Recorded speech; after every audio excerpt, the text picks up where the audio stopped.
بسم اللہ الرحمن الرحیم۔ ناظرین محترم، السلام علیکم ورحمۃ اللہ وبرکاتہ۔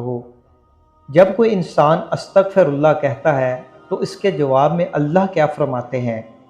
استغفر اللہ پڑھتے وقت بندے کے ساتھ کیا ہوتا ہے؟ کہیں آپ بھی یہ غلطی تو نہیں کر رہے؟ حضرت محمد صلی اللہ علیہ وآلہ وسلم نے فرمایا، فرمان مصطفیٰ صلی اللہ علیہ وآلہ وسلم ہے، خدا کی قسم میں دن میں 70 سے زیادہ مرتبہ اللہ سے استغفار کرتا ہوں اور اس کی بارگاہ میں توبہ کرتا ہوں۔ بہت سارے لوگوں کی زبان پر استغفر اللہ کے الفاظ ہوتے ہیں۔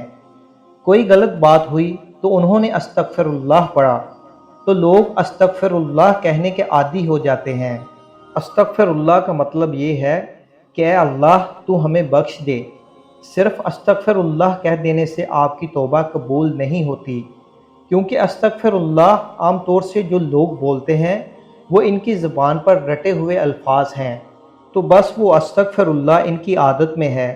تو عادت میں ہونے کی وجہ سے اگر کوئی انسان استغفر اللہ بول رہا ہے تو اس سے اس گناہوں کی بخشش نہیں ہوگی۔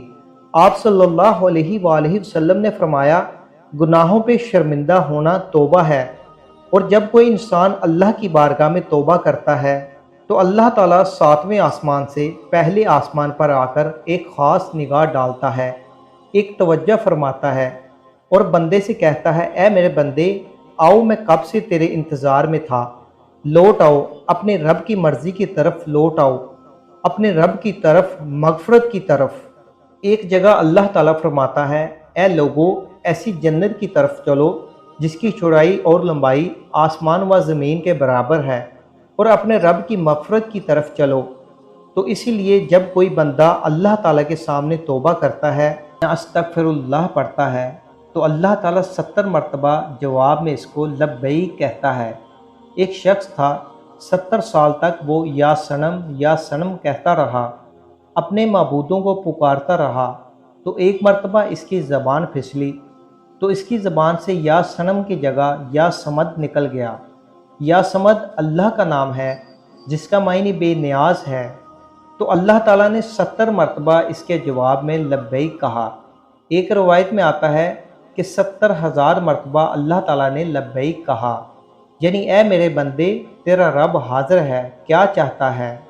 تو فرشتوں نے کہا، مولا، یہ بندہ تجھے نہیں پکار رہا ہے، یہ تو یا سنم کہہ رہا تھا، دھوکے سے اس کی زبان سے تیرا نام نکلا، بلکہ یہ تو تجھے جانتا ہی نہیں ہے، یہ تو ساری زندگی یا سنم کہتا رہا۔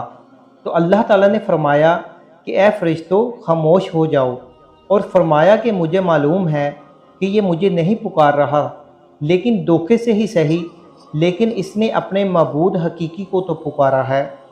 اگر میں نے بھی اس کے سوال پر اس کو جواب نہ دیا تو پھر مجھ میں اور ان میں کیا فرق رہے گا جس کو یہ 70 سال سے پکار رہا ہے؟ کوئی بندہ دھوکے سے بھی رب کو پکارتا ہے تو اللہ تعالیٰ اس کے لیے ثواب لکھ دیتا ہے اور اس کی طرف متوجہ بھی ہو جاتا ہے۔ تو اگر ایسے ہی کسی انسان کی زبان پر استغفر اللہ جیسے الفاظ رہتے ہیں تو یہ بے فائدہ نہیں ہے، بلکہ بہت ہی اچھی بات ہے۔ اور اگر انسان نے اس نیت سے استغفر اللہ پڑھا کہ اس نے جو گناہ کیے ہیں ان کی معافی مل جائے، تو اس کے تمام گناہوں کو اللہ تعالیٰ معاف فرما دے گا۔ جو شخص استغفار کو اپنا ورد بنا لے، اللہ پاک اس کی تمام مشکلوں میں آسانی، ہر غم سے آزادی اور اسے وہاں سے رزق عطا فرماتا ہے جہاں سے اس کو گمان بھی نہ ہو۔ استغفار کرنے سے دلوں کا زنگ دور ہوتا ہے۔ جب بندہ اپنے گناہوں سے توبہ کرتا ہے تو اللہ کریم لکھنے والے فرشتوں کو اس کے گناہ بلا دیتا ہے، اسی طرح اس کے اعضاء یعنی ہاتھ پاؤں کو بھی بلا دیتا ہے، اور زمین سے اس کے نشان بھی مٹا ڈالتا ہے، یہاں تک کہ قیامت کے دن جب وہ اللہ پاک سے ملے گا تو اللہ کی طرف سے اس کے گناہ پر کوئی گناہ نہ ہوگا۔ حضرت سیدنا حسن بصری رحمۃ اللہ علیہ کے پاس ایک شخص آیا اور اس نے خشک سالی کی شکایت کی۔ آپ رحمۃ اللہ علیہ نے اس سے استغفار کرنے کا حکم دیا، اور دوسرا شخص آیا، اس نے تنگ دستی کی شکایت کی تو اسے بھی یہی حکم فرمایا۔ پھر تیسرا شخص آیا، اس نے اولاد نہ ہونے کی شکایت کی